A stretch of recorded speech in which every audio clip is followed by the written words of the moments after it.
Dans ces derniers instants, le pape François a stupéfié le monde en révélant une vérité cachée depuis des années. Cette vérité, cependant, contredit directement la croyance fondamentale du christianisme. Pourquoi le pape François a-t-il dit cela? Et qu'est-ce que cela signifie pour l'Église catholique et le monde? Grande, plongeons dans l'aventure. Les déclarations du pape François sur Jésus avant la mort. Le pape François a suscité la controverse avec une déclaration qui, pour beaucoup, sape le message central du christianisme. Lors d'un récent discours public, le pape a affirmé que toutes les religions sont des voies d'accès à Dieu. Une déclaration qui a choqué les théologiens et les croyants. Lors d'une rencontre interconfessionnelle, le pape François a déclaré « Toutes les religions sont des chemins vers Dieu. Elles sont comme des langages différents qui expriment le divin. Mais Dieu est pour tous et par conséquent, nous sommes tous des enfants de Dieu. » Cette affirmation a immédiatement déclenché une tempête de critiques, car elle contredit l'une des croyances fondamentales du christianisme, à savoir que le salut ne vient que de Jésus-Christ. Depuis des siècles, la foi chrétienne s'enracine dans les paroles de Jésus lui-même. « Je suis le chemin, la vérité et la vie.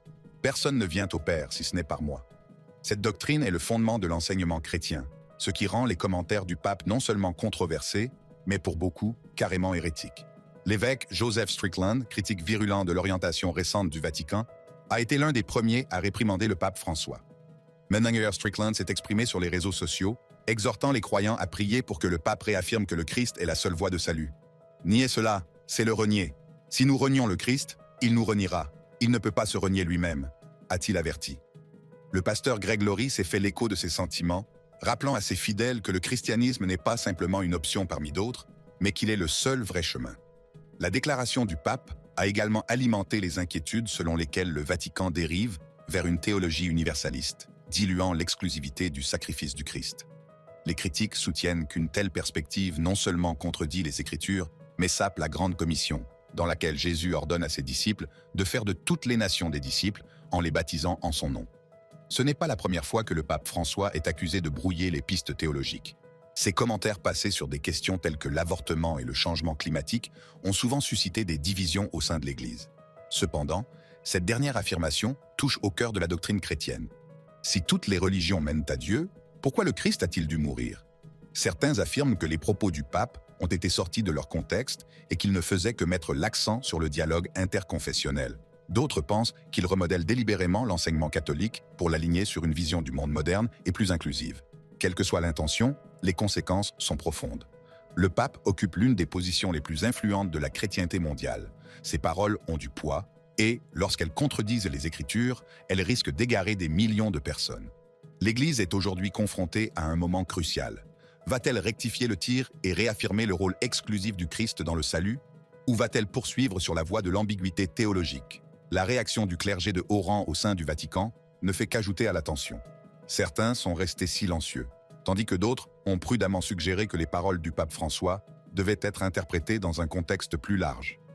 Toutefois, en l'absence de clarification directe de la part du pape lui-même, l'ambiguïté persiste. Les retombées de sa déclaration mettent également en lumière une fracture croissante au sein du catholicisme. Les traditionalistes affirment que les interprétations modernistes de la foi menacent ses enseignements fondamentaux, tandis que les progressistes se félicitent d'une approche plus inclusive. En outre, d'éminents pasteurs et théologiens se sont exprimés sur les réseaux sociaux pour faire part de leur inquiétude et appeler à la clarté. Par ailleurs, le pape François a récemment abordé divers sujets, dont la violence en Terre sainte et l'intelligence artificielle, dans une interview accordée au journal italien La Stampa. Interrogé sur la bénédiction des couples irréguliers, notamment ceux de même sexe, le pape a répondu que les critiques virulentes provenaient de petits groupes idéologiques. Il a souligné une différence culturelle avec les catholiques africains qui voient généralement l'homosexualité d'un mauvais œil. Pour eux, l'homosexualité était quelque chose de mauvais d'un point de vue culturel. Ils ne la tolèrent pas. François a déclaré qu'avec le temps, l'esprit de la déclaration Fiducia Supplicans du Dicaster pour la doctrine de la foi rassurerait tout le monde. Cette déclaration vise à inclure et non à diviser et invite les gens à accueillir les autres et à les confier à Dieu. François a également précisé qu'il ne craignait pas un schisme dans l'Église. Il a souligné que l'Évangile appelle à la sanctification de tous, déclarant « Nous sommes tous pécheurs. Pourquoi donc dresser une liste de pécheurs qui peuvent entrer dans l'Église et une liste de pécheurs qui ne peuvent pas être dans l'Église? Ce n'est pas l'Évangile. » Ces remarques étaient une défense de l'approche de l'Église en matière d'inclusion. Lors d'un précédent discours devant le Dicaster pour la doctrine de la foi, le pape François avait défendu la bénédiction des couples de même sexe, précisant que cette bénédiction s'adressait aux individus et non à leur union. La publication de Fiducia Supplicans a suscité une vive opposition, en particulier de la part des dirigeants catholiques africains. Le cardinal Fridolin Ambongo Bezungu, de Kinshasa, représentant le symposium des conférences épiscopales d'Afrique et de Madagascar, a publié une lettre rejetant les bénédictions pour les couples de même sexe sur le continent. La conférence épiscopale d'Afrique du Nord a ensuite contredit cette position, suggérant que des bénédictions pourraient être offertes, bien que cela reste largement théorique en raison des droits limités des LGBTQ+ dans la région. Les catholiques africains ont exprimé leur vive désapprobation à l'égard de la position du Vatican. Un catholique nigérian, cité par The Daily Beast, a déclaré « L'Église catholique a été corrompue. L'homosexualité est une abomination.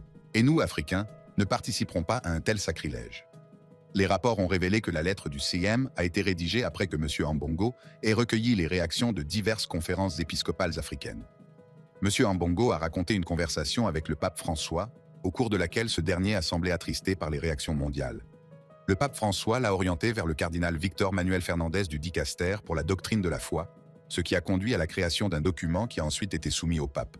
Le discours de M. Ambongo comportait également des remarques controversées, affirmant que petit à petit, l'Occident disparaîtrait pour avoir tenté de saper la famille. Il a nié que l'homosexualité était présente en Afrique, sauf dans des cas isolés, mais a appelé au respect des homosexuels. Toutefois, les précisions apportées par le pape François ont suscité un nouveau débat.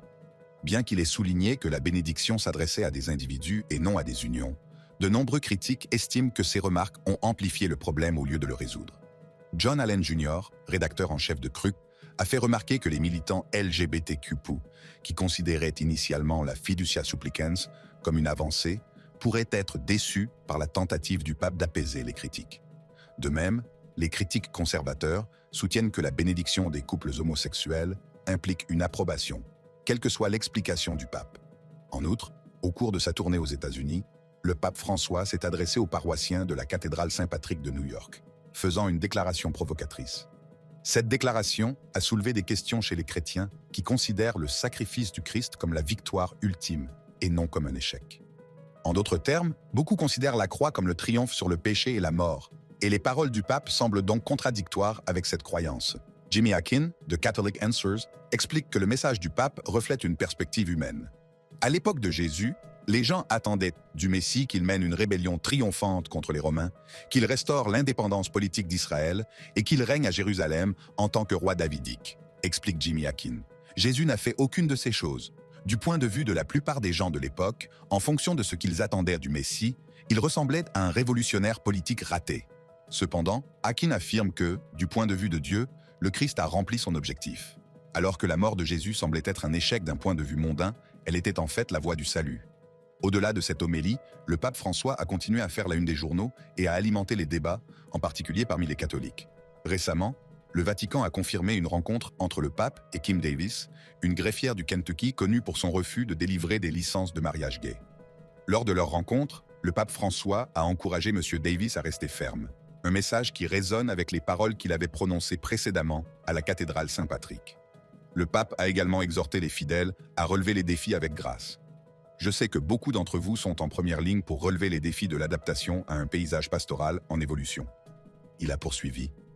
Quelles que soient les difficultés et les épreuves auxquelles vous êtes confrontés, je vous demande, comme Saint Pierre, d'être en paix et d'y répondre comme le Christ l'a fait. Il a remercié le Père, s'est chargé de sa croix et a regardé en avant. Malgré la complexité et la controverse de ces déclarations, le pape appelle constamment à la paix, à la persévérance et à la foi dans le plan de Dieu. D'autre part, le pape François a vu son état de santé se dégrader, ce qui a conduit à son hospitalisation ces derniers jours. Reste à savoir quelle est la gravité de son état et ce que l'avenir lui réserve. Le pape François est hospitalisé dans un état critique. Le pape François est toujours hospitalisé pour une pneumonie, mais le Vatican fait état d'une légère amélioration de son état. Un scanner a montré une évolution normale de l'inflammation pulmonaire et la légère insuffisance rénale, diagnostiquée dimanche, s'est résorbée. Le Vatican a indiqué mercredi soir que l'état clinique du Saint-Père s'est encore légèrement amélioré au cours des dernières 24 heures, mais n'a pas précisé si son état restait critique. Par ailleurs, les médecins restent prudents dans leur pronostic. François passe sa 15e nuit à l'hôpital Gemelli de Rome. Il s'alimente normalement et continue à travailler. Un fonctionnaire du Vatican a indiqué qu'il avait reçu de nombreuses lettres et cartes lui souhaitant bonne santé. Des veillées de prière pour sa santé sont en cours à la basilique Saint-Pierre, dans toute l'Italie et à l'étranger, certaines se déroulant devant l'hôpital Gemelli, fréquemment utilisé par les papes. Le pape a été admis le 14 février et on lui a diagnostiqué une infection des voies respiratoires et une pneumonie dans les 2 poumons. Il est vulnérable aux infections pulmonaires en raison d'antécédents de pleurésie et d'une ablation partielle des poumons dans sa jeunesse en Argentine, alors qu'il était en formation pour devenir prêtre. François est confronté à des problèmes de santé récurrents, notamment une hospitalisation pour une pneumonie en mars 2023 et une opération du côlon en juin 2021. Il souffre également d'une douleur aux nerfs sciatiques et de problèmes de genoux, et se déplace souvent en fauteuil roulant ou à l'aide d'une canne. Malgré ses problèmes de santé, le pape avait un emploi du temps chargé avant son hospitalisation, notamment en ce qui concerne les événements liés à l'année jubilaire catholique. En outre, des groupes interconfessionnels, des dirigeants mondiaux et des communautés catholiques ont exprimé leurs vœux et prié pour son rétablissement. Mardi, un service de prière interreligieux a été organisé pour le pape au temple bouddhiste de la Mahabodhi à Colombo, au Sri Lanka, où il s'est rendu en 2015. Lors de ce voyage, François est devenu le 2e pape à visiter le temple, en modifiant son programme à la dernière minute pour lui rendre hommage. Le pape a écouté des moines bouddhistes chanter et prier pendant que le stupa, qui contient des reliques sacrées, était ouvert. Cet événement, considéré comme un rare privilège, a été perçu comme un signe de respect pour le pape. Tout au long de son pontificat, le pape François a mis l'accent sur l'engagement avec les communautés œcuméniques et interreligieuses. En outre, la nature complexe de sa maladie et les médicaments qu'il prend ont suscité des inquiétudes quant au risque de septicémie.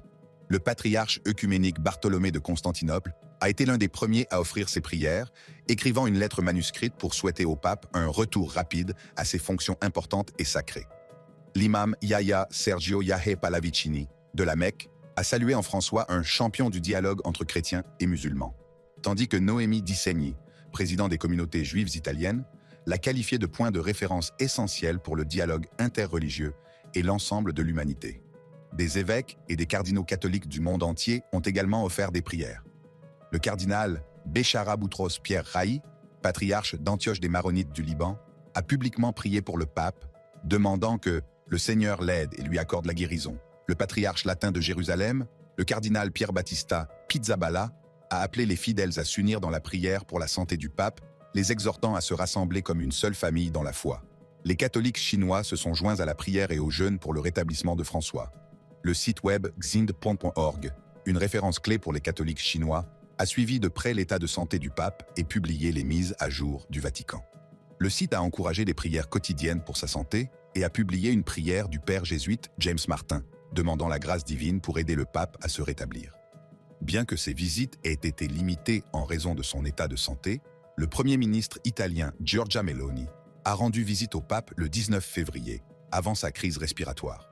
Elle a déclaré que le pape était de bonne humeur et qu'il faisait des blagues. Le 24 février, le secrétaire général des Nations Unies, Antonio Guterres, a exprimé ses vœux par l'intermédiaire du secrétaire d'État du Vatican, le cardinal Pietro Parolin, en soulignant l'importance mondiale du pape. En outre, une nouvelle déclaration de journalistes italiens affirme que la santé du pape François s'est détériorée en raison de l'ouverture récente de 5 portails sacrés pendant les fêtes de fin d'année.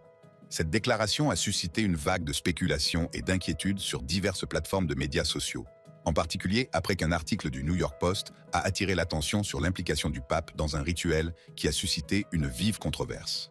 L'histoire s'est rapidement répandue, des personnalités de l'Internet et des influenceurs des médias sociaux faisant des affirmations audacieuses sur le rituel du pape. Une vidéo TikTok particulièrement populaire, avec plus de 2 millions de vues, suggère que le pape pourrait avoir ouvert les portes pour que le dragon entre pendant les célébrations de Noël de cette année. La vidéo s'interroge sur les motivations du pape, demandant avec humour « Pourquoi faites-vous cela cette année dans cette économie ?» Alors que la vidéo tente de dépeindre l'événement comme quelque chose de sinistre et d'apocalyptique, l'explication réelle du Vatican pour l'ouverture des portails est beaucoup moins dramatique. La décision du pape François d'ouvrir 5 portails sacrés cette année fait partie d'un rituel catholique de longue date qui a lieu tous les 25 ans. Ces portails, ou portes, servent d'ouverture symbolique à des basiliques bien connues de Rome, et le rituel est traditionnellement organisé pour marquer une année de renouveau et d'espoir pour les catholiques du monde entier. Contrairement à ce que certaines personnalités de l'Internet ont laissé entendre, ce rituel n'est pas nouveau et n'est pas aussi sinistre que certains le croient. Par ailleurs, un élément du rituel de cette année qui attire l'attention est la décision du pape François d'ouvrir un 5e portail à la prison de Rebibbia, à Rome, le 26 décembre. C'est la première fois dans l'histoire qu'un pape ouvre un portail dans une prison. L'action du pape vise à offrir un geste symbolique d'espoir aux détenus en les encourageant à regarder vers l'avenir avec une foi et un optimisme renouvelé. Il convient toutefois de noter que l'ouverture de la porte de Rebibbia est purement symbolique. Aucun prisonnier n'est libéré et rien n'indique que cela fait partie d'un plan plus vaste et plus néfaste.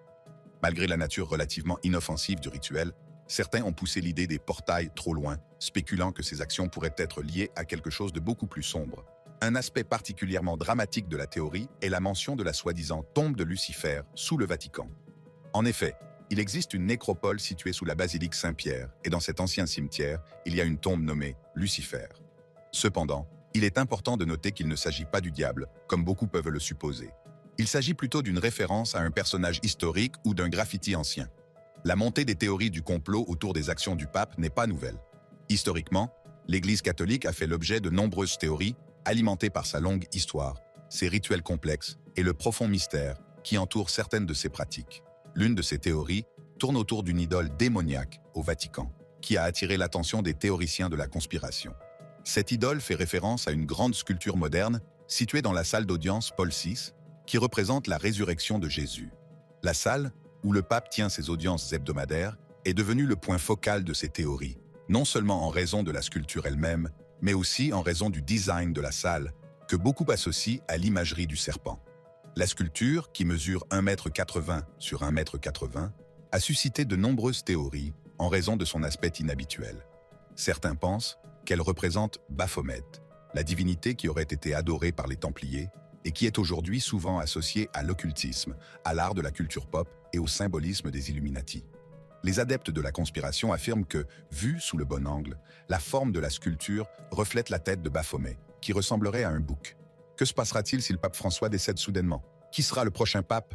Et la prédiction de Nostradamus selon laquelle le prochain pape s'alignera sur les forces du mal se vérifiera-t-elle? La mort potentielle du pape François est le prochain pape.